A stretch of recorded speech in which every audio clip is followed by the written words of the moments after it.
Welcome to HCI Class 41609, Painting a Pretty Picture. Forgive the dramatic music, but hopefully you're all very excited now to learn about icons, colors, and graphics. So today that's what we'll be discussing, and we'll be focusing specifically on how to best use icons, colors, and graphics in UI design. So today we'll start our discussion with the knowledge that graphics are more important than ever. Let's face it, the GUI and most user interfaces nowadays rely heavily on graphics. We can look at Microsoft Office 2007, the newest version, where the whole ribbon has essentially turned all their menus into a graphical interface. So we can see graphics everywhere. But at the start of the discussion, I want to bring up the maxim in their book on the first chapter on meaningful graphics, which says that content is still king. Graphics should never be used in place of content unless, of course, they are the content. Think of like YouTube, where the media, the videos really are the content there, or a photo website. We're not trying to substitute that, but what we're trying to do with graphics in a general interface is augment or supplement everything else. So we look at toolbars, for example, or icons. These are great examples of graphics supplementing the existing material. Now, why do we use graphics?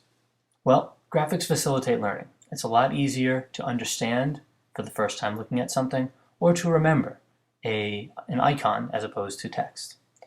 People aren't good with text commands. That's one of the reasons why command lines have gone the way of the dodo. We love interfaces and with graphics, and we love icons that we can remember. Not to mention the universality of it. We mentioned a few times international airports, how they use symbols and icons to represent bathrooms, food, baggage, stuff like that. There's no language barrier when you use a picture. So, depending on your user audience, universality may be very important. So as we move our discussion to icons, let's talk about the basics. Icons should be used to represent something. Pretty simple. They should typically be used to represent a noun. We don't want to use an icon to represent verbs. It's just harder. And we'll talk more about that later. But in general, icons are symbols. Icons are symbols of some of the basic commands, prompts, menu options that we want the user to interact with. So how should we choose our icons? Well, an icon should be symbolic. We look at the various icons in the standard Word document, for example. Opening a folder. It's a symbol for opening a document. You might even say it's analogous to opening a document. That's the sort of stuff we're looking for.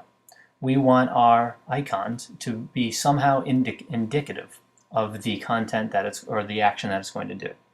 Now, why do we use the disk? We've talked about in previous classes how we still use the floppy disk as the icon for saving. Now, why the floppy disk? Well, even though almost no one uses it nowadays, it's exemplary for saving. In other words, it's a select example that we can all either identify with or we're used to. It represents all types of saving. So despite the fact that we save to many other formats, hard drive, floppy disk, USB, on the internet, we still use the floppy disk as our exemplar. The book mentions using a wheelbarrow full of bricks for move. We probably don't generally move a wheelbarrow full of bricks that often, but it's an example of movement. Now again, we choose nouns as often as possible. Wheelbarrow full of bricks is a thing. The floppy disk is a thing. It's much easier to use a noun than a verb to indicate what you're trying to do. So let's move on to some classic icons and discuss some of the ones that we talk about in the book.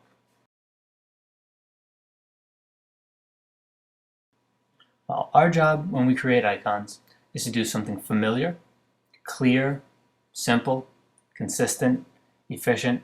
What do these things mean? Well, we know these have been our principles since day one in interface design. So all those principles that we've covered ad nauseum still apply to icons. We want icons that are familiar, like the floppy disk, that are clear. The folder is a very, very simple icon, just a couple yellow panels and some triangles, or rectangles rather. Simple. We won't want it cluttered. You saw the example in the book with the clock. That's covered in, one is a very fanciful ornate clock, the other one's just a simple face. Obviously the face does much better for user design because it's simple. It doesn't bother with the clutter. Not to mention it's much easier for designers and for just sheer visibility. We use a lot of icons that can get cluttered very quickly. We also want our icons to be consistent and efficient. Again, classic principles. Now take a look at this big symbol indicates. Anyone know what that is? Well, you've probably seen it in a lot of places. It is the universal on-off symbol. Where did it come from? Well, it probably originally started as binary, right? The 1 and 0. The 0 meant off, the classic binary state, and the 1 meant on. Well, we've used it in so many places. I guarantee you can go home and find it on a monitor, on a TV, on a computer, on some piece of electronics. It is the classic on-off symbol, world recognized, universal. This is a great icon. It's something that's simple, it's consistent, we use it all over the world, very efficient, we're talking about 2 lines if I had to draw it, very clear, and it is familiar because it's used so widely, ubiquitous even. So this is the sort of thing we want to be thinking about when we talk about icons. Take a look at this snapshot from your book. It's on page 655. Here are some common icons. What do they stand for? Well, the first time I looked at this, these are actually much harder than I thought. I think the thermometers are fairly simple. We've got high temperature and low temperature. Those are fairly universal. The rabbit and the turtle. I'm guessing most of you get that one for slow and fast. We all know the story of the rabbit and the hare. You see this one on lawnmowers, lawn equipment, stuff like that. How about the next one? What is that? The lightning symbol one is tricky to me as well. Is it electricity? Is it shock danger? Then the arrows seem to be from road signs, or they seem indicative straight, right turn.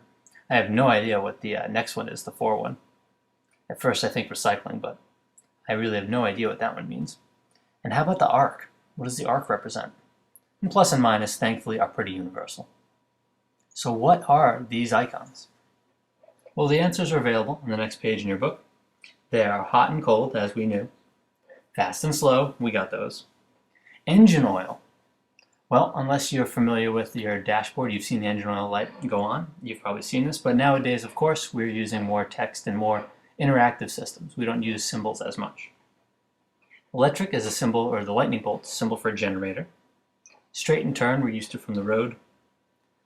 The 4-way one is automatic. Again, another car sort of indicator. Not one I'm familiar with. Now, the arc is variable regulation or increase-decrease, the book tells us. Think about what other ways we could indicate that something is variable rate or that we could increase or decrease the rate of something. Are there better ways to capture it than that arc? I reckon there are. Now take a look at this brightly colored page. We've got a variety of icons done in the style of the iPhone. These are not the original iPhone ones, these are an artist's creation. So, first off, which ones do you recognize? Which ones jump out at you, even if you don't have an iPhone? Well, some of these are increasingly common. I think the calendar, either as a depiction of the month or a day or a week, is starting to be pretty commonplace. I imagine the next page is a notepad of some sort. It looks like a legal pad. I think the third icon, very straightforward, the calculator. And I see a compass. I see a few other things like the musical note, the sun with a degree for weather. I see a call button for calls. Thereafter, it becomes more complicated, though. The envelope for mail, again, another fairly straightforward one. But what is the coffee? Is it a locator of coffee shops? Is it some sort of application that warms up my iPhone? Pretty hard to tell. Now, we just mentioned a few minutes ago that symbol there in the second row, 5 from the left. That looks pretty similar to the one we just discovered was engine oil. I'm not quite sure what it's doing here in the iPhone. Now, the heart icon is pretty standard nowadays as what? Most of you probably guessed favorites.